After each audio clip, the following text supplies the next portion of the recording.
تلخیاں جو ہیں وہ کافی زیادہ تھیں، کچھ کمی آئی اس میں؟ کیا بات چیت ہوئی اس بالکل ملاقات کے جی، دوران؟ دیکھیں اچھی ملاقات ہوئی، اچھے ماحول میں ملاقات ہوئی.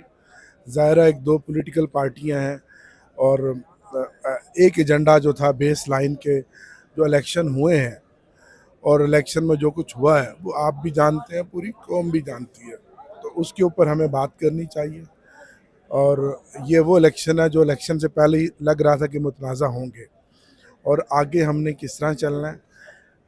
میری ذات کی بات نہیں ہے، عمران خان کی ذات کی بات نہیں ہے، بات ہے اس ملک کی. اس ملک نے آگے کیسے چلنا ہے. خیال یہ تھا کہ چلیں جو بھی حالات انہوں نے بنائے ہوئے تھے، الیکشن ہوں گے تو ملک میں شاید سیاسی استحکام آ جائے، لیکن ان الیکشن نے تو اور زیادہ سیاسی استحکام کو بگاڑ دیا ہے. نہ سیاسی استحکام آیا، نہ معاشی استحکام آیا، بلکہ انارکی پھیل گئی، پولرائزیشن پھیل گئی. اور جس طرح آپ نے دیکھا کہ ایک لاڈلے کو اور ایک خاص پارٹی کو آج دن تک فیسلیٹیٹ کیا ہے، وہ آپ کے سامنے ہے.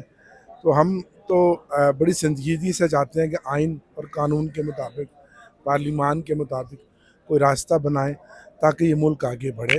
آخر یہ ملک ہے، یہ قوم ہے، ہمارے ادارے ہیں، آئین ہے، تو یہ کیسے ملک چلے گا؟ مجھے تو سمجھ نہیں آ رہا. کل تحریک انصاف جو احتجاج کر رہی ہے اس میں کیا مولانا صاحب سے آپ نے حمایت مانگی ہے یا وہ آ رہے ہیں وہ بھی نہیں دیکھیں، احتجاج وہ کریں؟ وہ وہ دیکھیں، ابھی بہت ہماری 15-16 سال کی ایک دوسرے سے دوریاں تھیں. ہم آئے تو اس طرح کی چیزیں بھی بڑی قبل از وقت ہیں. وہ اپنی شورا بٹھائیں گے، ہم اپنی کور کمیٹی میں لے کر جائیں گے. فی الحال تو ظاہر ہم پارلیمنٹ میں ایک لارجر پارٹی ہیں، تو فی الحال تو ہم نے جو الیکشن ہے اور الیکشن میں جو کچھ ہوا ہے اس کے اوپر بات کی ہے. اچھا، پیپلز پارٹی سے بھی کوئی وزارت عظمیٰ کے لیے آپ جائیں گے؟ ان سے بھی بات ہوگی وزارت عظمیٰ کے ووٹ کے لیے؟ یہ بات بھی قبل از وقت ہے، لیکن پیپلز پارٹی بھی کیونکہ پارلیمان کا حصہ ہے اور 2013 میں ہم پیپلز پارٹی کے ساتھ اپوزیشن بینچوں پہ اکٹھے بیٹھے ہیں، تو میں سمجھتا ہوں کہ پارلیمان کو بھی تو آگے چلنا ہے نا، اور ملک کو بھی تو آگے چلنا ہے نا، اور ماضی کی تلخیوں کو دور ہونا چاہیے. اور بیٹھ کر ہم اپنے چیئرمین، بانی چیئرمین کی ہدایت کے مطابق ہم آگے چلیں گے.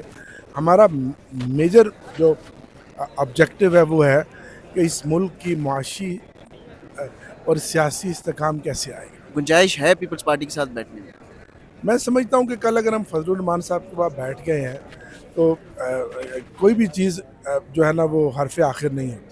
اچھا، جماعت اسلامی کے ساتھ آپ لوگوں کا جو اتحاد ہے وہ تھوڑا سا غیر یقینی صورتحال کی وجہ سے اس میں توڑ پھوڑ؟ جماعت اسلامی کو بھی ہم انگیج کر رہے ہیں اور ان سے بھی ہم ایک مشاورت کا عمل کر رہے ہیں.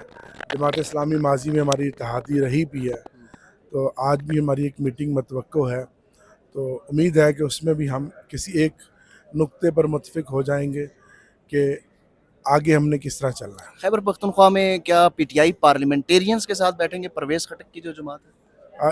مشاورت جاری ہے، کچھ پارٹیاں ہیں جن کے ساتھ بات چیت جاری ہے، تو دیکھتے ہیں کہ لیکن اگلے ایک دو دن میں کیا ہوتا ہے. وہ تو آپ لوگوں کو چھوڑ کے چلے گئے، دوبارہ ان کے ساتھ بیٹھنا کیوں ضرورت کیوں پیش آئی ہے؟ نہیں، میرا خیال ہے ان کے ساتھ نہیں بیٹھ رہے. ان کے ساتھ نہیں بیٹھ